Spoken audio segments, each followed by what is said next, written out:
HCl H2O है, मान लीजिए हाइड्रोनियम आयन और Cl नेगेटिव आयन देता है, तो ये अम्ल है, ये क्षार है, ये अम्ल है, ये संयुग्मी क्षार है। भाई दो लोगों क्रिया करा रही, यहाँ पर अम्ल द्वारा H+ आयन त्याग करने के पश्चात बचे हुए ऋणावेशित भाग को संयुग्मी क्षार कहते हैं। हम लोग इसी पे तो डिस्कशन कर रहे हैं कि जब तक अम्ल H+ आयन नहीं देगा उससे संयुग्मी क्षार का निर्माण नहीं हो सकता है, और संयुग्मी क्षार तभी बनता है जब आपका अम्ल H+ आयन का त्याग करता है। अब यहाँ की उदाहरण में मैंने दिखाया है क्या, आपको इस उदाहरण से भी एक चीज से मैं अवगत करा देना चाहता हूं जो आपका कॉन्सेप्ट क्लियर हो जाएगा कि जब हम कोई अम्ल क्षार अभिक्रिया करते हैं, ये अम्ल क्षार अभिक्रिया है, तो उसमें दो अम्ल दो क्षार होते हैं। किसी भी अम्ल क्षार अभिक्रिया में बाईं तरफ और दाईं तरफ मिला करके दो अम्ल दो क्षार होते हैं। यहां पर देखिए HCl अम्ल है और क्षार H2O है, यहाँ पर ये हाइड्रोनियम आयन बना और ये संयुग्मी क्षार बना। अब कैसे ये बना मैं आपको दिखाना चाह रहा था कि अगर ये HCl टूटता है तो वो H पॉजिटिव और Cl नेगेटिव में आता है। ओके, अब जो आपका जल का टर्म देखा जाए H2O है, ये जो टूटता है वो H पॉजिटिव और OH नेगेटिव के टर्म में आता है।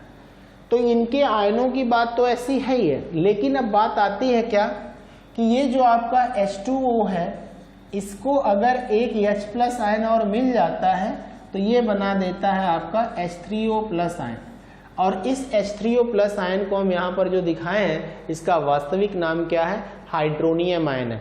अगर इसी अभिक्रिया को हम रिवर्स कर दें, यानी इधर से उधर चले जाएं, तो फिर से आप अपने H2O में चले जाएंगे और आप अपना H+ आयन दें। तो इस अभिक्रिया को दिखाने का क्या अर्थ, तो हम इस जल वाली अभिक्रिया को अभी फिलहाल यहाँ से अगर हम रिमूव कर दें तो ऊपर नीचे की दो अभिक्रिया को आप देख लो ध्यान से। इस HCl ने क्या H+ आयन का त्याग किया है, तो आप बोलेंगे यस, इसने H+ आयन निकाला है। इस H2O ने क्या H+ आयन को ग्रहण किया है, तो आप बोलेंगे यस, इसने H+ आयन को ग्रहण किया है, क्योंकि यहाँ 2 था यहाँ 3 है। तो अगर यहाँ से HCl H+ आयन का त्याग करता है तो इसका मतलब ये HCl किसका काम कर रहा है, अम्ल का काम कर रहा है। HCl ने अगर H+ आयन का त्याग किया तो ये किसका काम कर रहा है, ये अम्ल का काम कर रहा है। और यहाँ पर H2O ने अगर H+ आयन को ग्रहण कर लिया है तो ये किसका काम क्या कर रहा है, ये क्षार का काम कर रहा है। तो जो भी स्पीसीज, जो भी पदार्थ H+ आयन को ग्रहण करेगा उसे हम क्षार कहते हैं, यानी H2O आपका क्षार का भी काम कर सकता है। यहाँ इस अभिक्रिया को ध्यान से देखें, H2O यहाँ H+ आयन का त्याग कर रहा है, ये OH नेगेटिव आयन का भी त्याग कर रहा है।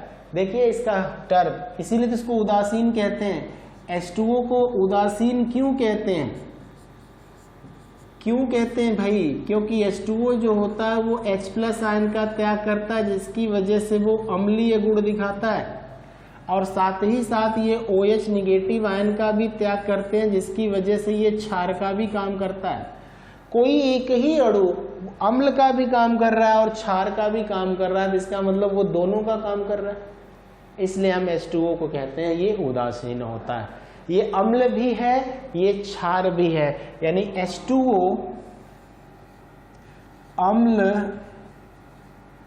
डॉट क्षार दोनों का कार्य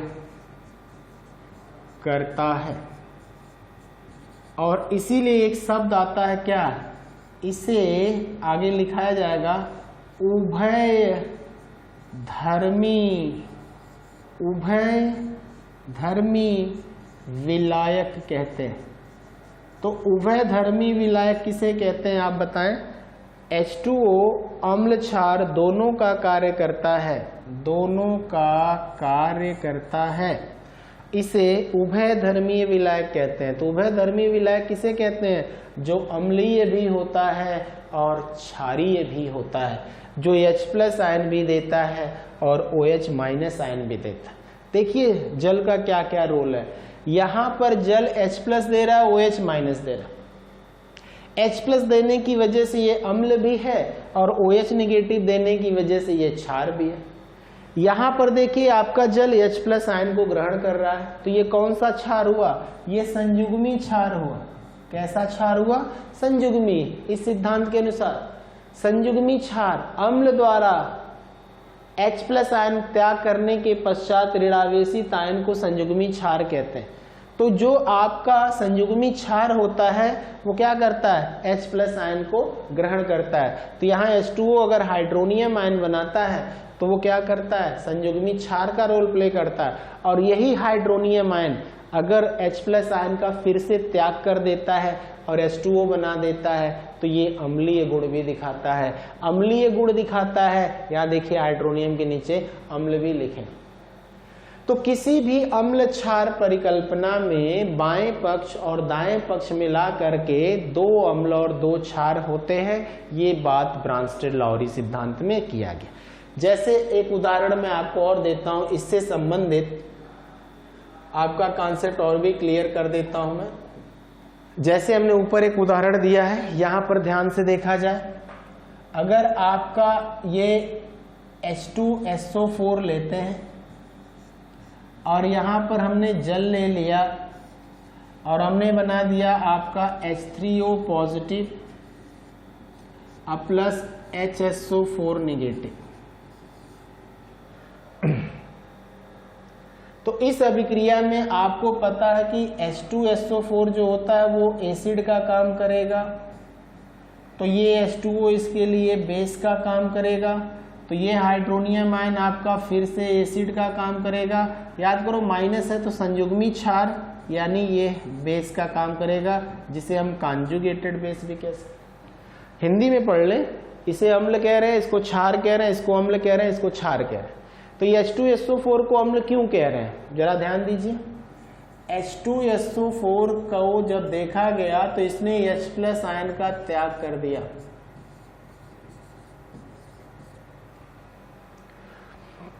यहां पर H नहीं रहेगा कंडीशन के हिसाब से, H3O पॉजिटिव है तो HSO4 सिंपल है, चलेगा। तो अब मैंने बताया कि ये H+ आयन का त्याग करता है, H2SO4 H+ आयन का त्याग करता है, तो इसका मतलब ये क्या हो गया? अम्ल हो गया। अब जरा ध्यान से देखिए, आपका H2O अगर H+ आयन को ग्रहण करता है तो ये हाइड्रोनियम आयन बनाता है। हाइड्रोनियम आयन आपके सामने नाम लिखा हुआ है। H2O ने H+ को ग्रहण किया, तो ग्रहण करेगा तो ये किसका काम करेगा? ये संयुग्मी क्षार का काम कर रहा है। ये अम्ल है, ये क्षार है। अच्छा, यही हाइड्रोनियम आयन अगले पद में क्या कर रहा है? H+ आयन का त्याग कर रहा है। H+ आयन का त्याग कर रहा है तो ये हाइड्रोनियम आयन क्या है? अम्ल है। तो किसी भी ऋणावेशित आयन को आप देखें तो उसे आप संयुग्मी क्षार कह सकते हैं। क्लियर? हाइड्रोनियम आयन को आप देख रहे हैं, वो H+ आयन का अगर त्याग करेगा तब तो वो अम्ल होगा, लेकिन अगर ये H2O के रूप में H को ग्रहण करके हाइड्रोनियम आयन बनाएगा तो ये क्षार कहलाएगा। तो कहने का मतलब ये है कि इसमें कितने अम्ल और कितने क्षार हैं? यहाँ पर देखिए 2 अम्ल 2 क्षार इधर हैं, इधर। तो ब्रांस्टेड-लाउरी ने यही बताया कि जब भी हम कोई अम्ल क्षार परिकल्पना दिखाते हैं तो उसमें H+ आयन त्याग करने वाला अम्ल होता है और H+ आयन ग्रहण करने वाला क्षार होता है। और जब अम्ल H+ आयन का त्याग कर देता है तो उसके बचे हुए ऋणावेशित भाग को संयुग्मी क्षार कहते हैं, क्योंकि वही संयुग्मी क्षार फिर से H+ आयन को ग्रहण करके अपने अम्ल में परिवर्तित हो जाएगा। अम्ल H3O के नीचे देखिए अम्ल लिखा है, अम्ल में परिवर्तित है। बिल्कुल कंसंट्रेट होकर के आप इसको समझेंगे तो बहुत ही आसान है। यहाँ पे ब्रांस्टेड-लाउरी का भी अम्ल क्षार परिकल्पना समाप्त होता है। अब उसके आगे हम लोगों का अगला टॉपिक आता है अम्ल की क्षारकता, जिसको कहते हैं बेसिसिटी ऑफ एसिड। इस टर्म को जानने से पहले आप सुन ले 2 मिनट की क्या होता है अम्ल की क्षारकता।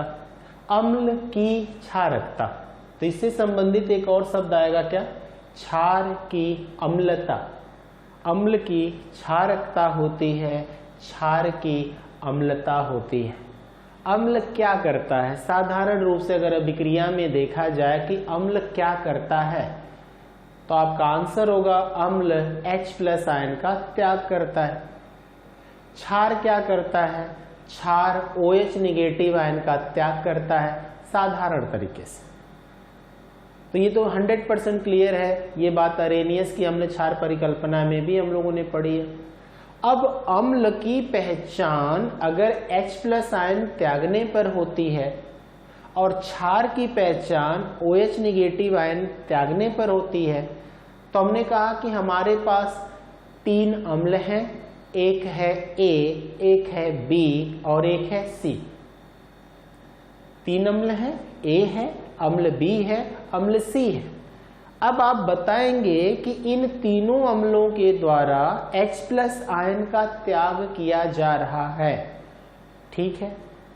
तो इनमें से कौन सा अम्ल ज्यादा अस्थाई है, ज्यादा प्रबल है या ज्यादा मजबूत या स्ट्रॉन्ग है, कौन सा अम्ल कमजोर है, कौन सा अनस्टेबल है। अब ये प्रश्न दिमाग में आता है।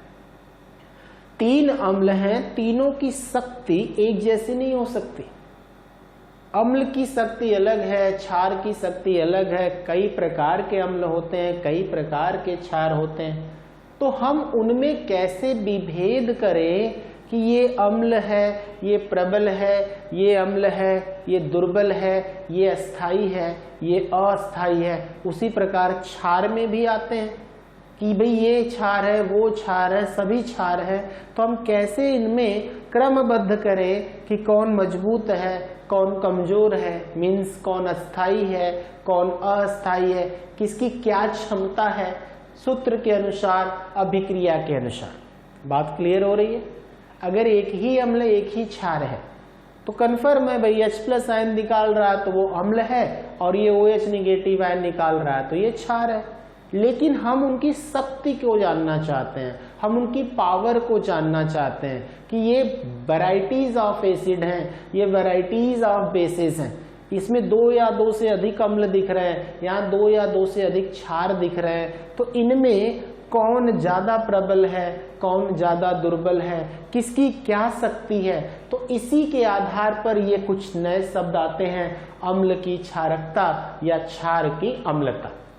जब अम्ल H प्लस आयन का त्याग करता है, जब अम्ल H प्लस आयन का त्याग करता है तो हम उस अम्ल के अणु सूत्र में से देखते हैं कि वो कितने H प्लस आयन का त्याग करता है।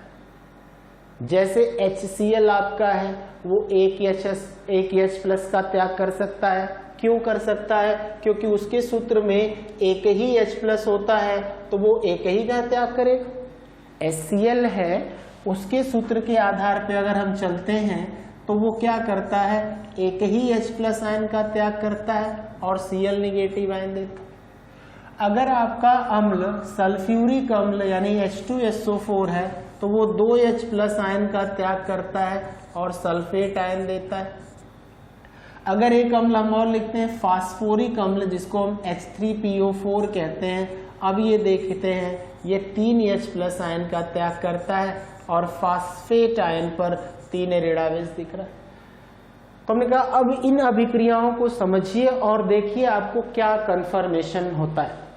तो आपको ये लगेगा कि भाई ये तो तीनों अम्ल हैं, तीनों ने H प्लस आयन का त्याग किया है, लेकिन H प्लस आयन त्यागने की क्षमता, संख्या इनकी अलग अलग है।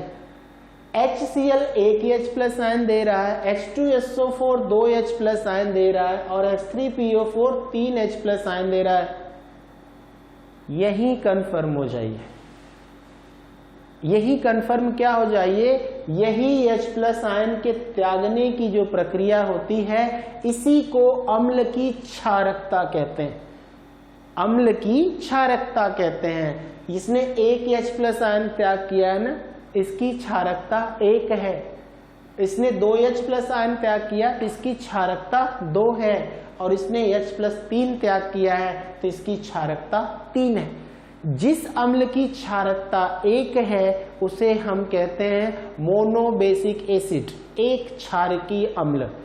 जिसने 2H प्लस आयन का त्याग किया है, जिसकी क्षारकता 2 होती है, उसे कहते हैं डाई बेसिक एसिड, द्विक्षारकीय अम्ल। और जिसने 3H प्लस आयन का त्याग किया है उसे ट्राई बेसिक एसिड या त्रिक्षारकीय अम्ल कहते हैं। यही उसकी क्षारकता है। अम्ल की H प्लस आयन त्यागने की क्षमता क्षारकता कहलाती है, और क्षार की OH निगेटिव आयन त्यागने की प्रक्रिया अम्लता कहलाती है। उल्टा है, अम्ल की क्षारकता होती है, क्षार की अम्लता होती है। और किसने कितना H+ आयन का त्याग किया है, किसने कितना OH- का त्याग किया है, यही उसकी संख्या, उसकी अम्लता और क्षारकता कहलाती है। तो अम्ल की क्या होती है, क्षारकता होती है। इसको हम आपको क्लियर कर देते हैं। यहां पर देखते हैं, अब से याद रखिएगा, अम्ल से संबंधित क्या होता है, क्षारकता, और क्षार से संबंधित क्या होगा, अम्लता। और ये अम्लता और क्षारकता क्या है, H+ आयन त्यागने की क्षमता संख्या है, और ये OH निगेटिव आयन की संख्या है। अब आप यहाँ अपने कॉन्सेप्ट पे आते हैं। अम्ल की क्षारकता को देखिए क्या लिखा हुआ है। किसी अम्ल के एक अणु में उपस्थित प्रतिस्थापन योग्य हाइड्रोजन परमाणुओं की संख्या उस अम्ल की क्षारकता कहते हैं। इसे भास्मिकता भी कहते हैं। किसी भी अम्ल के एक अणु में उपस्थित, एक अणु, जब कुछ नहीं लिखा है तो एक ही मानते हैं ना, तो इसमें कितने H+ निकालने की क्षमता है, 1, इसमें कितने हैं, 2, इसमें कितने हैं, 3, तो यही इनकी क्षारकता है। HCl की क्षारकता 1, H2SO4 की 2 और इसकी 3, आगे लिखा है। अम्ल द्वारा त्याग किए गए H+ आयन की संख्या के आधार पर अम्ल को एक क्षारकीय, द्विक्षारकीय और त्रिक्षारकीय अम्ल कहते हैं। एक क्षारकी 1 H+ देगा, द्विक्षारकी 2 H+ देगा और त्रिक्षारकी 3 H+ आयन देगा। इस आधार पर हम बताते हैं। तो वही HCl, H2, ये देखिए सारा उदाहरण जो आपके यहाँ सामने है, 1 H+ देता है, 2 H+ आयन देता है और 3 H+ आयन देता है। तो ये एक क्षारकीय अम्ल हो गया, ये द्विक्षारकीय अम्ल हो गया और ये त्रिक्षारकीय अम्ल हो गया।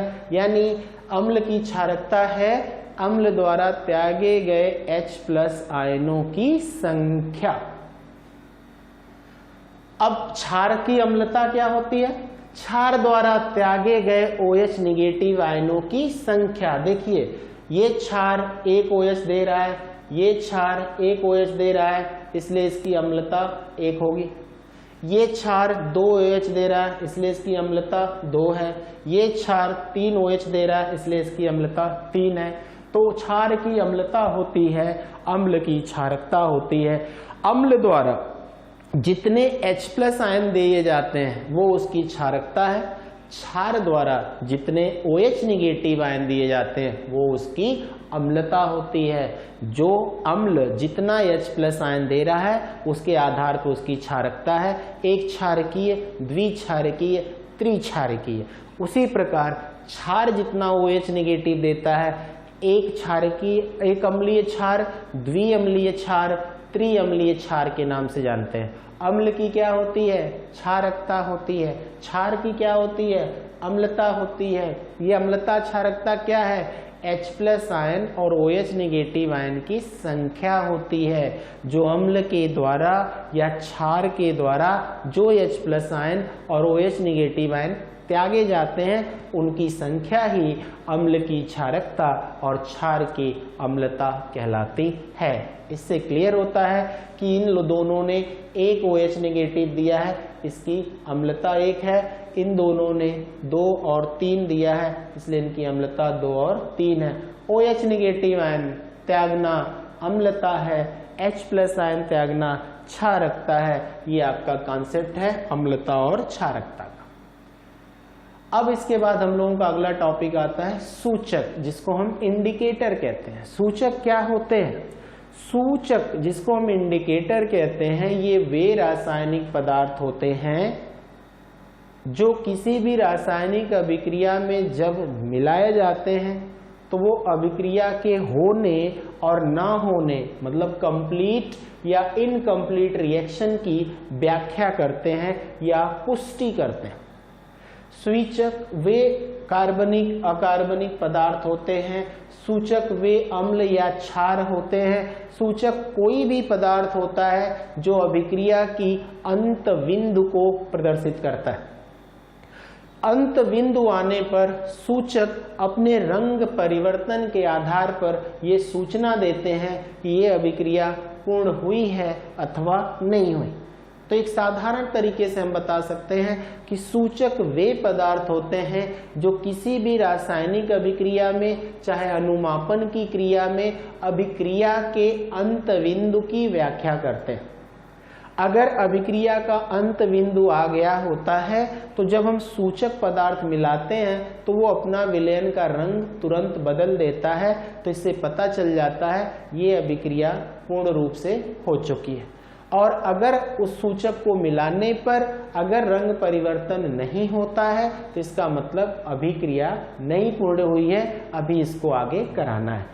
तो सूचक क्या है? सूचक वे रासायनिक पदार्थ होते हैं जो किसी भी रासायनिक अभिक्रिया में, प्रक्रिया में अंत बिंदु की व्याख्या करते हैं रंग परिवर्तन के कारण। अगर सूचक मिलाने पर अभिक्रिया का अंत बिंदु है तो रंग परिवर्तन आ जाता है, और सूचक मिलाने पर अगर अभिक्रिया पूर्ण नहीं हुई है तो उसमें रंग परिवर्तन नहीं होता। और ये सूचक मुख्य रूप से 3 प्रकार के होते हैं। सूचक जो होते हैं वो मुख्य रूप से आपके 3 प्रकार के होते हैं। पहला प्रकार है प्राकृतिक सूचक, दूसरा प्रकार है कृत्रिम सूचक, और तीसरा प्रकार है गंधीय सूचक। सूचक क्या होते हैं यहाँ लिखा है, जो मैंने आपको समझाया बिल्कुल वही परिभाषा है। सूचक वे पदार्थ होते हैं जो किसी अम्ल क्षार अभिक्रिया या अनुमापन की क्रिया के अंत बिंदु को प्रदर्शित करते हैं, अर्थात सूचना प्रदान करते हैं कि अभिक्रिया पूर्ण है अथवा अपूर्ण है। अभिक्रिया के अंत बिंदु आने पर सूचक रंग परिवर्तन करते हैं, जिससे स्पष्ट होता है कि अभिक्रिया पूर्ण है अथवा अपूर्ण। सूचक पदार्थ अम्ल तथा क्षार में भिन्न भिन्न रंग देते हैं। सूचक जो पदार्थ होते हैं अम्लीय माध्यम में उनका अलग रंग होता है, तो क्षारीय माध्यम में अलग रंग होता है, तभी तो रंग परिवर्तन होगा। ये सूचक मुख्य रूप से 3 प्रकार के होते हैं, प्राकृतिक सूचक, कृत्रिम सूचक और गंधीय सूचक। तो प्राकृतिक सूचक जो हमारी डेली लाइफ में आता है, जैसे लिटमस पत्र है, हल्दी है, लाल पत्ता गोभी है, इनके मिलाने पर आप भी जानते हैं रंग परिवर्तन होता है। कृत्रिम सूचक जिसका प्रयोग हम लैब में या प्रयोगशाला में करते हैं आज के समय में, वो मुख्य रूप से कृत्रिम सूचक होते हैं। इसमें 2 मुख्य रूप से सूचक आपके सिलेबस में नाम आता है, एक फिनोलेफ्थलीन सूचक होता है और एक मेथिल ऑरेंज सूचक होता है। इन्हीं का प्रयोग लैब में मोस्टली किया जाता है।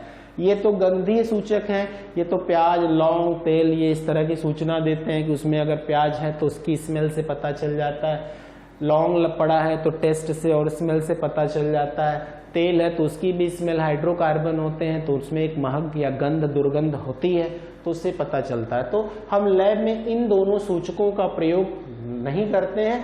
अब के समय में सिर्फ कृत्रिम सूचक का प्रयोग होता है, मुख्य रूप से फिनोलेफ्थलीन का और मेथिल ऑरेंज का। और अभी आपने यहाँ पर लिखा है कि सूचक पदार्थ अम्ल क्षार में भिन्न भिन्न रंग देते हैं, उसी को रंग परिवर्तन कहते हैं। तो नीचे आप देखिए क्या लिखा है कि जो फिनोलेफ्थलीन सूचक होता है अम्लीय माध्यम में रंगहीन होता है। अम्लीय माध्यम में क्या होता है? रंगहीन होता है, और क्षारीय माध्यम में गुलाबी रंग देता है। फिनोलेफ्थलीन जो आपका सूचक है वो अम्लीय माध्यम में कैसा होता है? रंगहीन होता है, और क्षारीय माध्यम में गुलाबी होता है।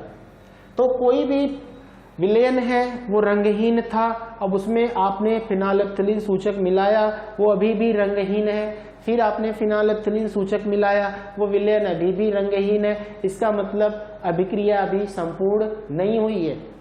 अब कुछ देर पश्चात फिर उसी फिनोलेफ्थलीन को आपने इसमें डाला और आपने देखा ये तो तुरंत अपना रंग गुलाबी कर देता है। इसका मतलब अभिक्रिया संपूर्ण हो गई है। अब इस अभिक्रिया को कराने की जरूरत नहीं है, क्योंकि फिनोलेफ्थलीन के मिलाने पर जो रंगहीन था वो गुलाबी विलयन हो जाता है। तो वो अभिक्रिया के अंत बिंदु की सूचना देता है सूचक, इसलिए वो अपना रंग परिवर्तन करता है। इसी प्रकार आपका जो मेथिल ऑरेंज होता है वो अम्लीय माध्यम में लाल रंग का होता है और क्षारीय माध्यम में पीले रंग का होता है।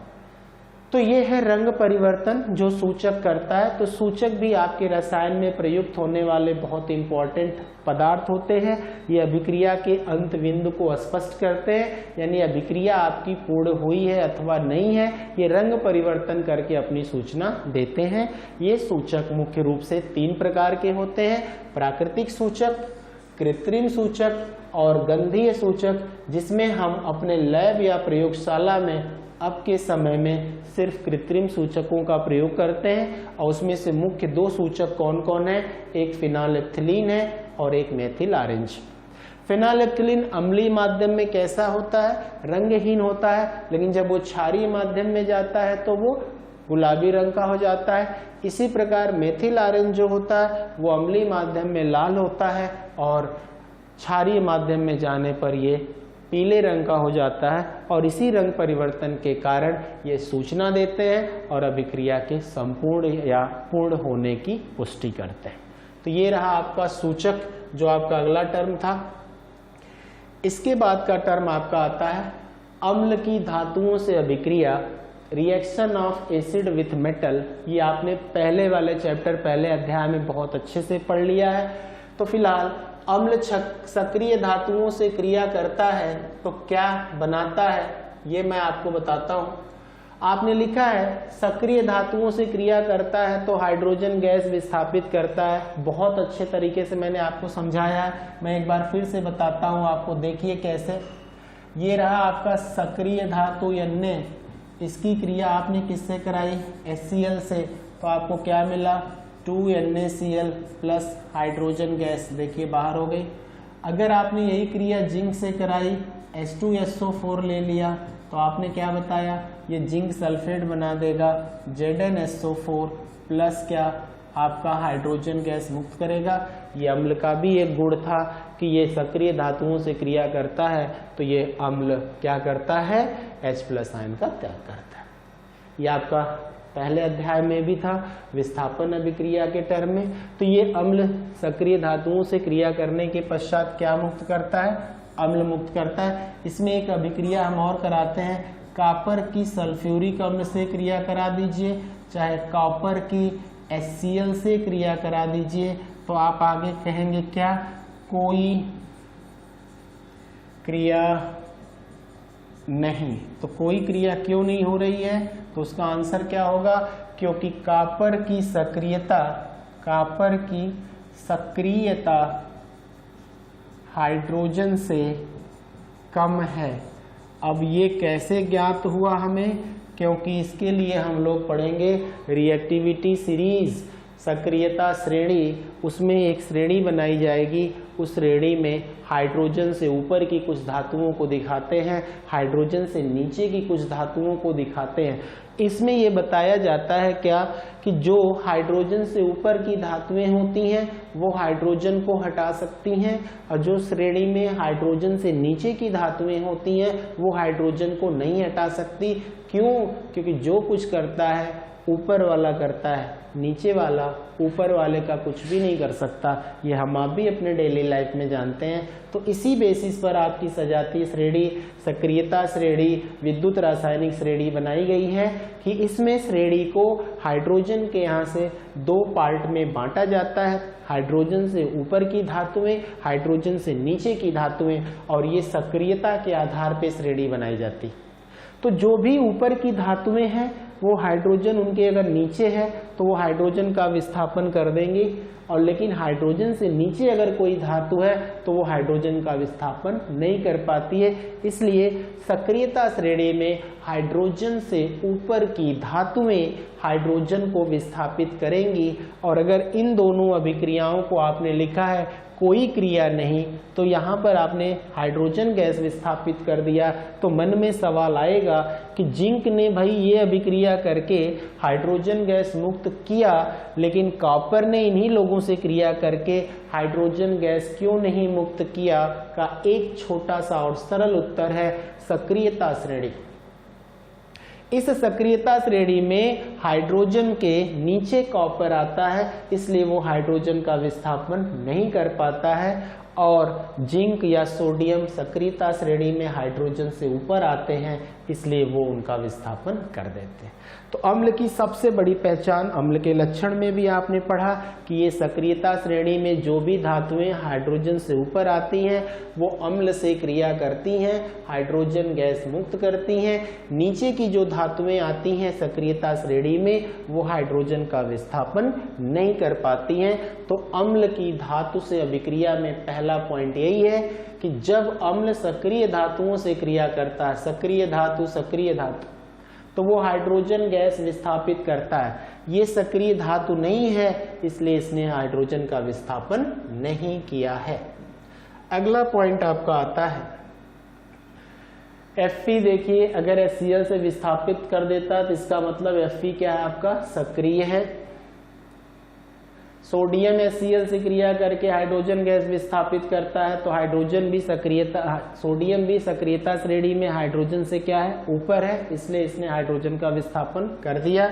और जो अभी आपको ज्ञान मिला, जिंक है सल्फ्यूरिक अम्ल से क्रिया करके हाइड्रोजन गैस विस्थापित कर दिया, लेकिन अगर कॉपर की बात करते हैं तो वो नहीं करता। दूसरा क्या है, क्षार की धातुओं से क्रिया, क्षार की धातुओं से क्रिया।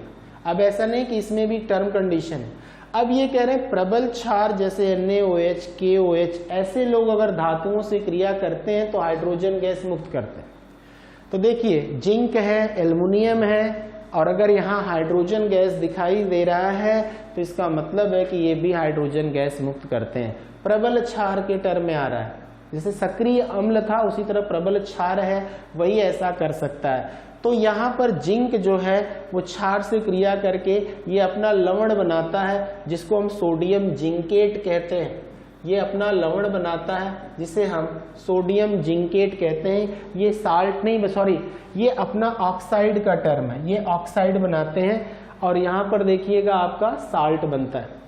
अब यहाँ एल्युमिनियम भी NaOH से अगर रिएक्शन करता है तो ये भी अपना ऑक्साइड बनाते हैं। जब धातुओं के साथ ऑक्सीजन रहता है तो वो एक तरह से क्या हुआ, साल्ट ऑक्साइड कहलाता है। और यहाँ पर भी आपका धातुओं के साथ ऑक्सीजन है तो ये भी साल्ट ऑक्साइड कहलाता है। ये लोग OH लेकर के हाइड्रोक्साइड नहीं बनाते, जबकि आप देख रहे हैं ये हाइड्रोक्साइड का टर्म है। तो ये कह रहे हैं कि यहाँ हाइड्रोजन गैस मुक्त होने की वजह से ये अपना हाइड्रोक्साइड नहीं बनाते।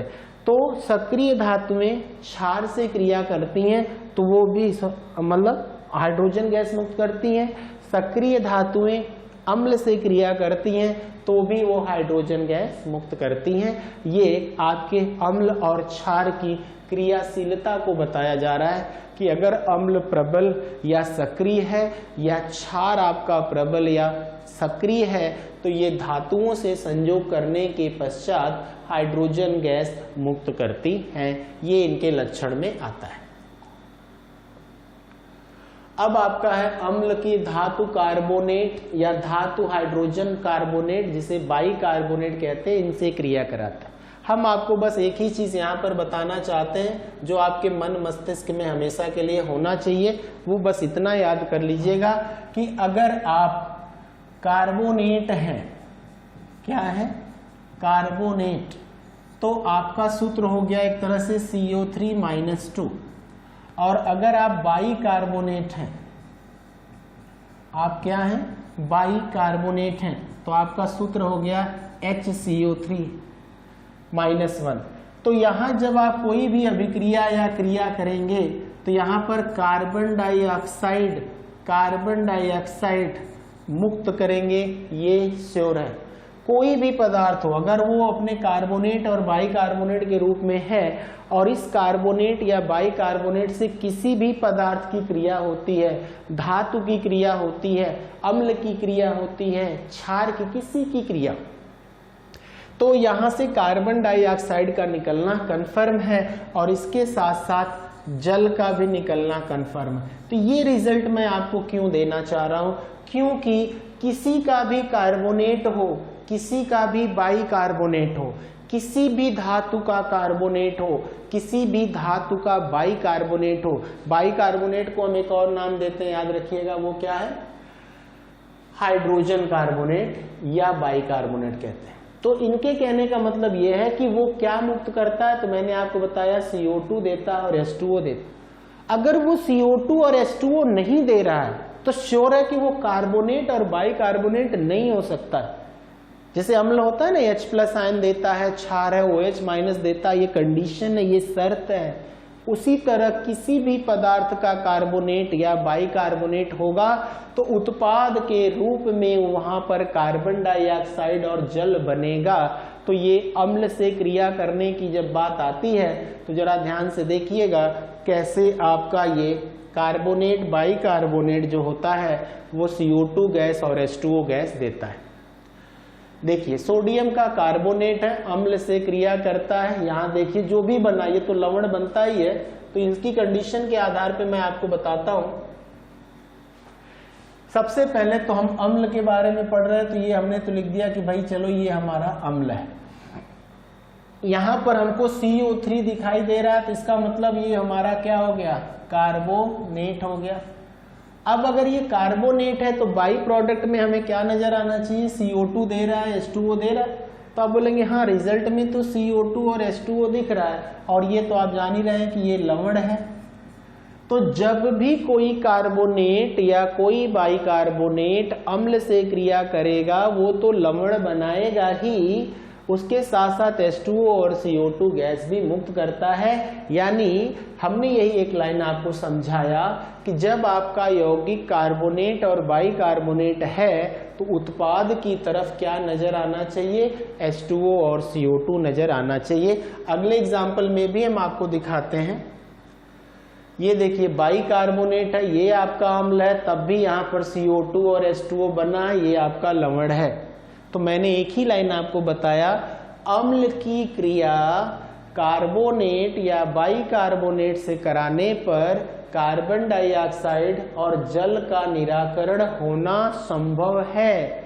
भले उसका बना हुआ उत्पाद लवण हो, चाहे कोई भी, लवण ही ज्यादातर बनता है, लेकिन लवण के साथ तो जल बन गया तो आप बोलते वो तो उदासीनीकरण अभिक्रिया है। यहाँ ध्यान से देखिए CO2 इनकी पहचान है।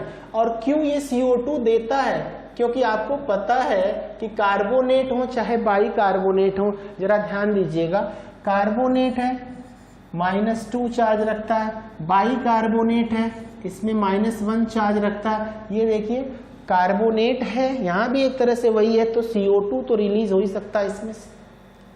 कार्बोनेट में से CO2 आता है, बाइकार्बोनेट CO3 है तो इसमें से CO2 तो रिलीज हो सकता है, इसलिए इसका बाई प्रोडक्ट CO2 भी होता है और H2O भी होता है। यानी प्रबल अम्ल और क्षार का टर्म अगर आता है तो आपने पहला पॉइंट देखा क्या, कि जब अम्ल धातु के कार्बोनेट या बाइकार्बोनेट से क्रिया करता है तो अपना लवण तो बनाता है, साथ साथ कार्बन डाइऑक्साइड और जल का निराकरण करता है। तो आपको याद रखने योग्य क्या मुख्य बात मैंने बताई, अगर कार्बोनेट बाइकार्बोनेट अभिक्रिया में है, अगर कार्बोनेट और बाइकार्बोनेट अभिक्रिया में हैं तो उनके उत्पाद की तरफ आपको CO2 और H2O नजर आएगा लवण बनने के पश्चात। यही हम आपसे कहना चाह रहे हैं कि जब भी कार्बोनेट और बाइकार्बोनेट की क्रिया होती है तो लवण जो बन रहा है उसके साथ साथ आपका उत्पाद और क्या होना चाहिए, CO2 होना चाहिए और आपका उत्पाद H2O होना चाहिए। तो इस तरह से अम्ल की धातु ऑक्साइडों से क्रिया, ये तो आपका कार्बोनेट से है। ये अम्ल का अगला लक्षण आपका आता है, उसमें क्या बता रहे हैं, अम्ल धातु ऑक्साइडों से अभिक्रिया करके लवण तथा जल बनाते हैं। धातु के ऑक्साइडों से, ये तो देखिए कार्बोनेट और बाइकार्बोनेट था तो उसमें लवण बना, CO2 बना, H2O बना। अब अम्ल किससे क्रिया करने जा रहे हैं, धातु के ऑक्साइड से क्रिया करते हैं तो क्या बनाते हैं, लवण और जल बनाते हैं। ये देखिए धातु का ऑक्साइड है, ये देखिए लवण है, ये जल है। धातु ऑक्साइड से भी अम्ल की क्रिया होती है, लवण और जल बनता है। अगला एक और उदाहरण आप देख सकते हैं, कैल्शियम का ऑक्साइड है, ये अम्ल से क्रिया करता है, लवण है और जल बनाता है। तो ये भी अम्ल का एक लक्षण है। अम्ल धातु ऑक्साइडों से क्रिया करता है, अम्ल कार्बोनेट बाइकार्बोनेट से क्रिया करता है, अम्ल क्षार से क्रिया करता है, अम्ल सक्रिय धातुओं से भी क्रिया करता है। तो इस तरह से अम्ल की बहुत सारी रासायनिक अभिक्रियाएं हैं। ये अगला टर्म है कि जब भी किसी धातु का ऑक्साइड अम्ल से क्रिया करेगा तो वो अपना लवण बना करके H2O। अब देखिए ध्यान से, इसमें हमें CO2 नजर नहीं आ रहा है, तो CO2 हमें किन अभिक्रियाओं में नजर आता है, याद करें, जब कार्बोनेट और बाइकार्बोनेट्स, बस इतना यार। धातु ऑक्साइड में इस अभिक्रिया में ही हम देख लें अगर अभिकारक की तरफ, तो हमको तो कार्बन ही नहीं दिखाई दे रहा है कि हम कार्बन डाइऑक्साइड बनाएं। तो कुछ ऐसे ही थोड़े से कॉन्सेप्ट होते हैं जिनको अच्छी तरह हम समझ लें तो हमारा कॉन्सेप्ट रासायनिक अभिक्रियाओं का भी क्लियर हो जाता है। यहाँ धातु के कार्बोनेट और बाइकार्बोनेट थे, तब जाकर के CO2 और H2O का निर्माण होता है। अब आपसे प्रश्न पूछेगा कि भाई अगर अम्ल है वो धातु ऑक्साइड से क्रिया करता है तो उसके उत्पाद क्या होंगे, तो आपने बोला लवण बनेगा और जल बनेगा। अच्छा, लवण बनने के साथ साथ कार्बन डाइऑक्साइड और वाटर भी मुक्त होता है, वो क्या होगा, तो बोलेंगे जब आपका अम्ल कार्बोनेट और बाइकार्बोनेट से क्रिया करेगा तो लवण के साथ CO2 और H2O भी देगा, और यहाँ आपका अम्ल जब अपने ऑक्साइडों से क्रिया करेगा तो लवण बनाएगा और वाटर का फॉर्मेशन करेगा।